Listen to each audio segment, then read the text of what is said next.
تو P T I میں بھی کوئی ایسا ہے؟ اب تو کھل کے سامنے آنا شروع ہو گئے. آج پرانی کی اسٹوری ہمارے ہر قائد کو بالکل اب نام سے بتانا چاہیے کہ قانون اور اس ملک کا مجرم کون ہے. اب کوئی دوسری بات ہے نہیں. دیکھ لیں نیلسن منڈیلا 27 سال تک وہ جیل میں رہا.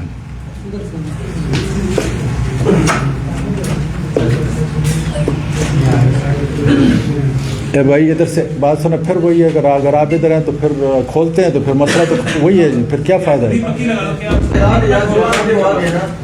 باہر ایک آدمی کھڑا کر دیں. کدھر ہے اپنا یہ باہر آدمی کھڑا کریں کہ کوئی ادھر سے بتا دیا اس کو یہاں سے کوئی بھی نہیں آیا. اگر یہ پھر ٹک ٹک کرے نا تو آپ جاؤ باہر اور اس کو بولو کہ نہیں کھڑا.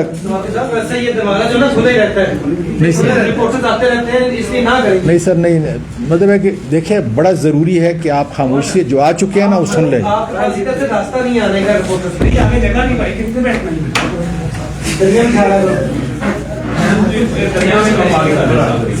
بتا دیے پولیس والوں کو. نہیں یہ جو انچارج ہے اس کا اس کو بتاؤ کہ کسی کو نہیں چھوڑے گا. میں بتا دو اس کو کہ ادھر کھڑے خود ہو میری پریس کا کسی آدمی کو نہیں چھوڑنا.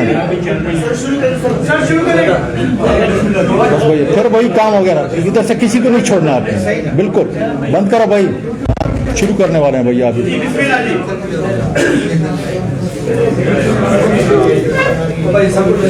ہو گیا ٹائم ہو گیا.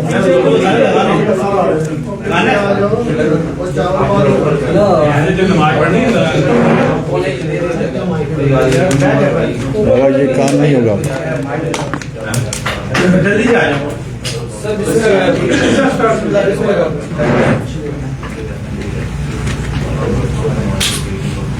آپ نے اپنا چینل بند کر دیا ہوگا. میرا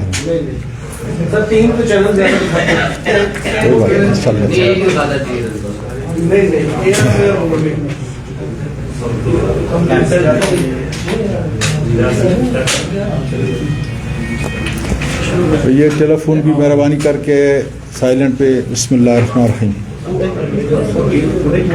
اتنی دیر بیٹھے رہے کہتے ہیں فائنل کریں. اچھا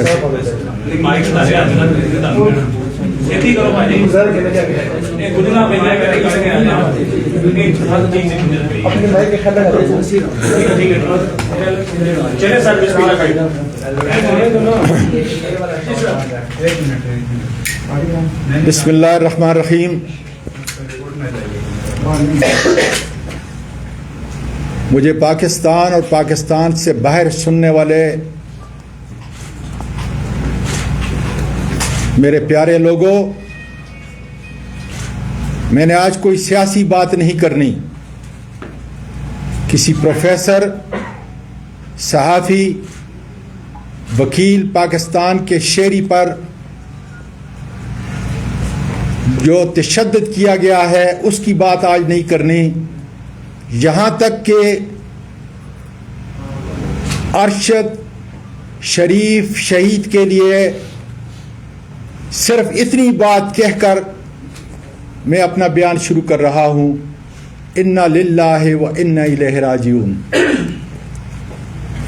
سب سے پہلے میں پیمبرا کو وارننگ دینا چاہتا ہوں کہ کل general Nadeem I S I کے ہیڈ اور D G I S P R نے بڑی وضاحت کے ساتھ پورے ملک کے شہریوں کو باور کرایا ہے کہ ہم نے یہ فیصلہ کیا ہے کہ اب کوئی ہمارا سیاسی رول نہیں ہوگا. اللہ تعالیٰ کرے کہ پاکستان کی سیاسی عسکری تاریخ کے سابقہ حوالوں اور اوراق کی طرح یہ بھی جھوٹ نہ ہو اور پاکستانی محکوم قوم آنے والے دنوں میں اس بیان کی سچائی کے عنصر کو آپ کے عمل سے انشاءاللہ تعالیٰ دیکھیں گے. ہماری قوم، ہماری عدالتیں آپ کے پورے عمل کو دیکھیں گی.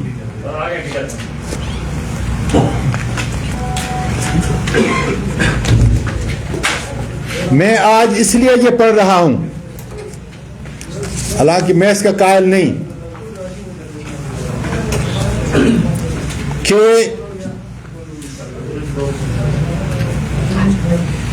مجھے میرے وکلاء نے کہا ہے اپنے الفاظ سے، اپنے جذبات سے لکھ کر آپ نے آج تقریر کرنی ہے، جو میں کبھی بھی نہیں کرتا،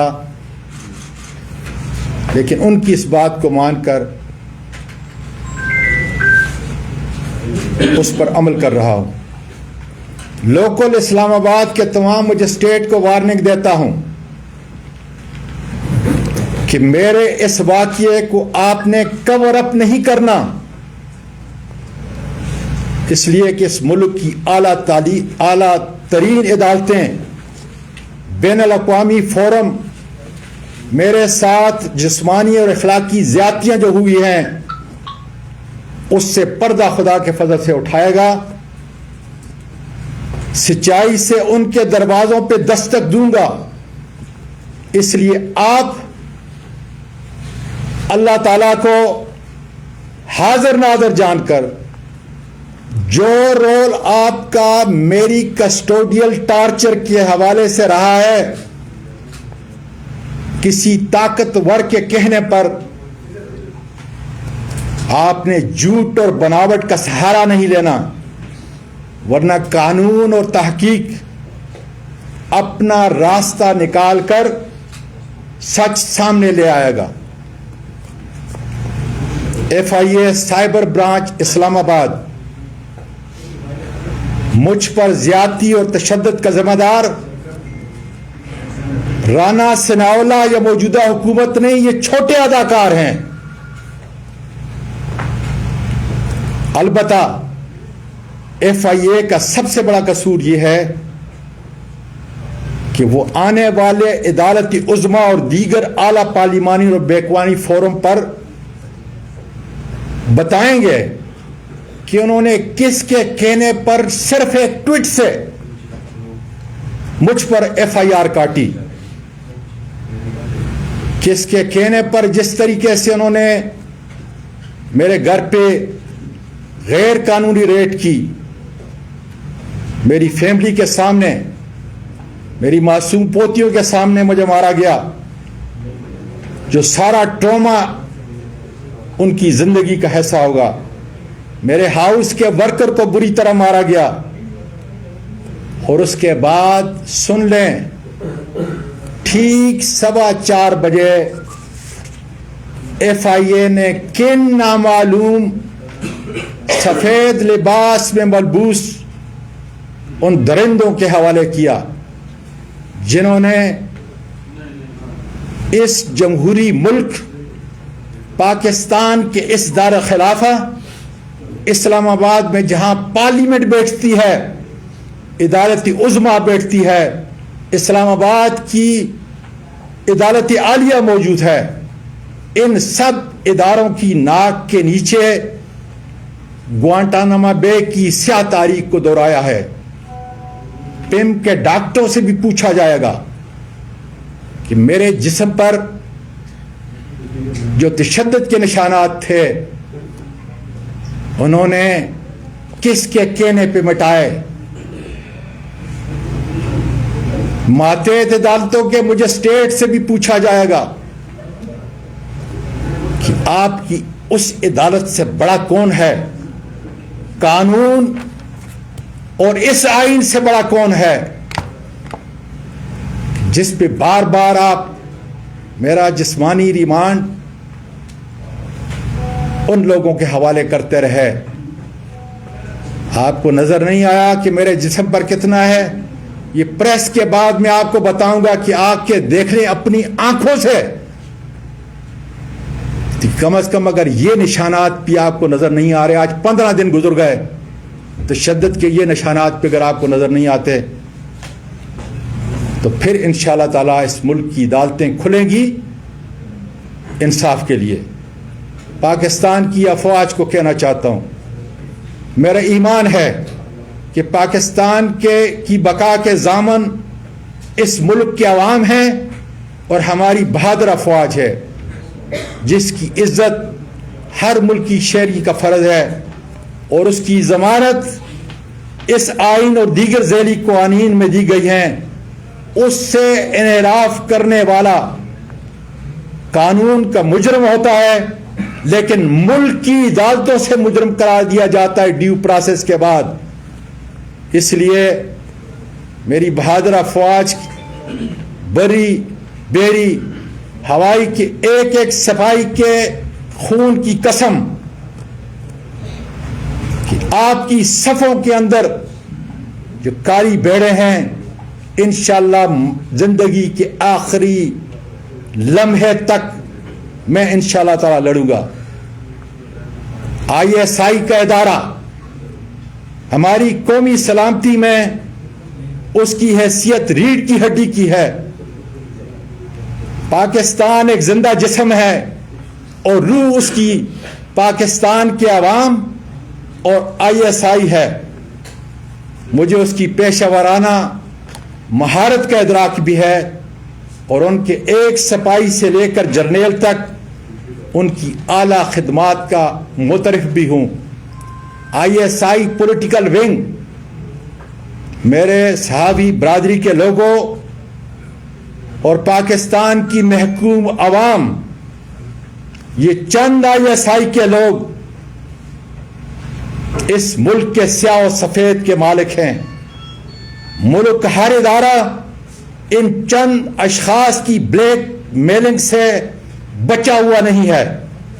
ان کی مالی، معاشرتی اور انسانی برائیوں کا ادراک بھی کوئی نہیں کر سکتا۔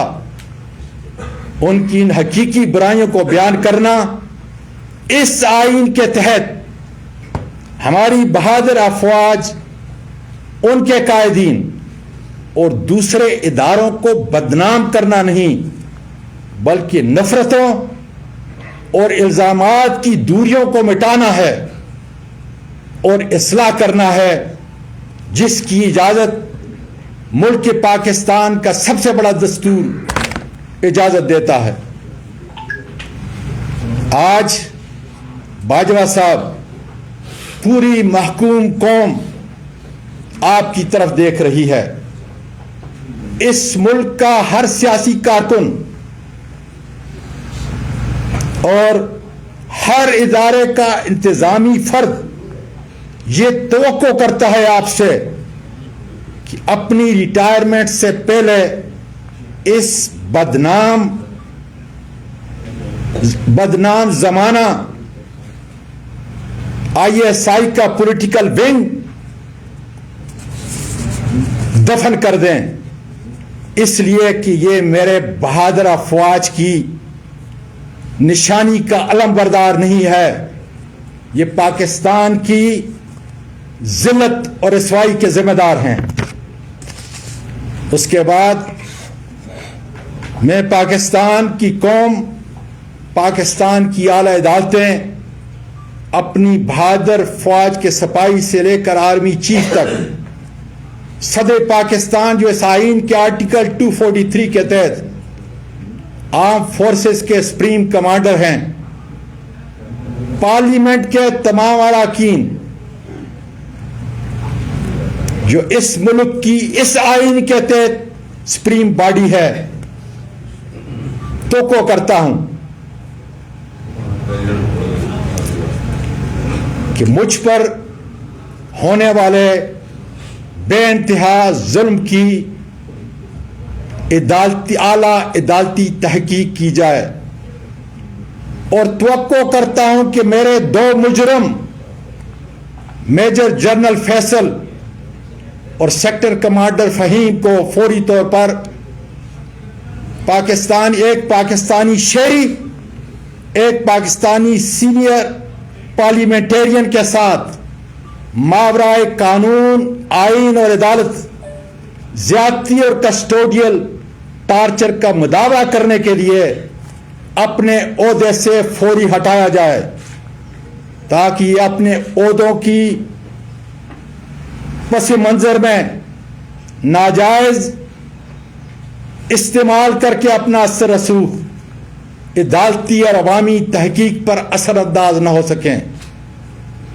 میں اس قانون شکن میجر جنرل اور سیکٹر کمانڈر کو بتانا چاہتا ہوں کہ میری اس 22 سالہ اس عظیم ملک کی سیاسی زندگی میں تم سے بہت بہتر میجر جنرل، بریگیڈیئر اور آئی جی پولیس میرے عہدے کے لحاظ سے انہوں نے میرے ماتحت کام کیا ہے.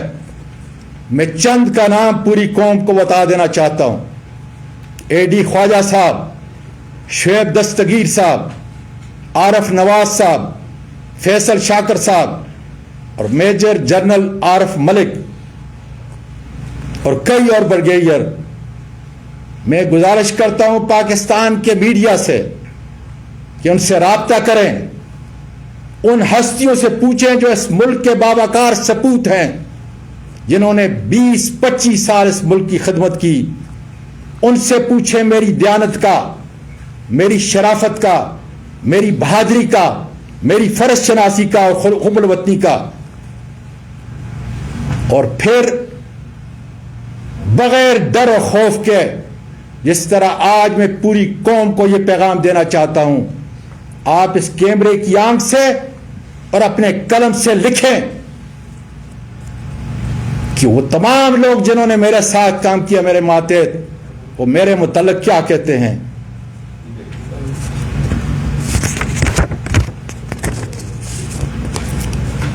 جناب chief justice of Pakistan,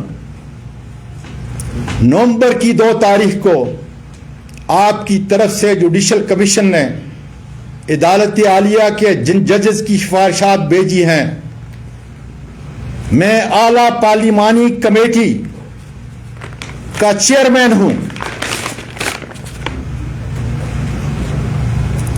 us package کے اندر ان ججز کا نام ہے جو ابھی تک میں نے کھولا نہیں.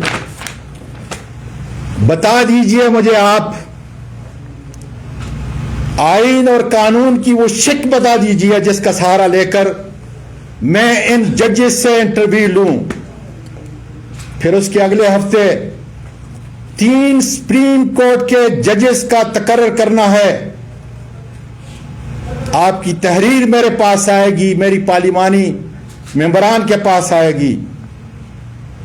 خدا را مجھے وہ تاریخی الفاظ بتا دیجئے تاکہ میں ان کا انٹرویو لیتے وقت حضرت عمر فاروق رضی اللہ تعالیٰ عنہ کے عدل و انصاف پر قائم رہنے کا ان سے حلف لوں، یا انہیں یہ یاد دلاؤں کہ اپنے پیارے نبی کریم صلی اللہ علیہ وسلم کا وہ تاریخی واقعہ اور وہ تاریخی اصول جس میں آپ صلی اللہ علیہ وآلہ وسلم نے فرمایا کہ خدا کی قسم جس کی روح میری جان کے اندر ہے کہ اگر فاطمہ بنت محمد بھی اس جرم کا ارتکاب کرے گی تو میں اس کے بھی ہاتھ کاٹنے کا حکم دوں گا. جناب چیف جسٹس آف پاکستان عمر عطیہ بندیال صاحب اور میرے سپریم کورٹ کے آنریبل ججز، میں نے سچائی اور حقائق پر مبنی اپنا مقدمہ، اپنے حقائق چند دن پہلے سپریم کورٹ آف پاکستان کی اعلیٰ عمارت کی دہلیز پر صحافی برادری کی موجودگی کے اندر وکلاء اور اپنے آنریبل سینٹ کے ساتھ آ کے آپ کے سامنے پیش کیے. انتظار کر رہا ہوں اس لیے کہ اس قانون کے اس بڑے آئین کے پری ایمبل میں یہ لکھا ہے کہ تمام کائنات کی حاکمیت کا اختیار میرے اور آپ کے پروردگار کے پاس، اور پھر اس اتھارٹی کو استعمال کرنے کا اختیار پاکستان کے عوام کو دیا گیا ہے، اور وہ عوام اپنے اس اختیار کو، قانونی اور عالمی اختیار کو اپنے منتخب نمائندے جس میں میں ایک ہوں اس کے ذریعے اس کا استعمال کریں گے، نہ کہ میجر جنرل فیصل اور سیکٹر کمانڈر فہیم کے ذریعے۔ اسی پروردگار نے، میرے اور آپ کے پروردگار نے سورۃ صاد آیت 26 میں آپ کو خلیفہ مقرر کیا ہے اور حکم دیا ہے فاحکم بین الناس بالحق، لوگوں کے درمیان میں انصاف اور عدل سے فیصلہ کرو۔ یہ پاکستان کا شہری سائل کی حیثیت سے پوری قوم کے سامنے عدل و انصاف کا انتظار کر رہا ہے۔ خدا حافظ۔ صاحب یہ بتائیے گا کہ آپ کی بھی 3.5 سالہ حکومت رہی ہے، کیا اس وقت یہ پولیٹیکل ونگ جو ہے وہ آئی ایس آئی کا موجود تھا یا نہیں؟ کیونکہ خان صاحب اپنی وہ میٹنگز میں کہتے رہیں گے صحافیوں سے کہ جب بھی ہمیں بل پاس کرانا ہوتا تھا، وہ جو کانفیڈنس کا انہوں نے لیا تھا، اس موقع پر بھی ان سے وہ انہوں نے کہا، اس وقت یہ کیوں ختم نہیں کیا گیا؟ اور دوسری بات، سینٹ الیکشن میں واضح اکثریت کے باوجود وہ ہار گئے تھے، جو اپوزیشن میں آج کی حکومت ہے پی ڈی ایم، اس کے پیچھے کون تھا؟ بنیادی طور پہ میں اپنے اس نوجوان سے اور میڈیا کے تمام حضرات سے معافی چاہتا ہوں کہ مجھے میرے وکلاء نے کہا ہے کہ کسی بات کا جواب نہ دینا۔ انشاءاللہ تعالی گھنٹہ 2 گھنٹے کے بعد جو بھی بات کروں گا وہ کروں گا، لیکن آئیں میرے ہاتھ کے کم از کم یہ نشانات دیکھ لیں، قریب سے آ کے دیکھ لیں، تاکہ جن مجسٹریٹس کو، جن ڈاکٹروں کو، یہ تو پورا میرا جسم بھرا ہوا ہے، لیکن خالی اس کو دیکھ لیں کہ 15 دن کے بعد بھی کیا یہ نشانات، تشدد کے یہ نشانات آپ کو نظر آ رہے ہیں، میری قوم کو نظر آ رہے ہیں کہ نہیں آ رہے؟ فاقی صاحب آپ نے تو انصاف کا مطالبہ کر دیا، بڑی مہربانی۔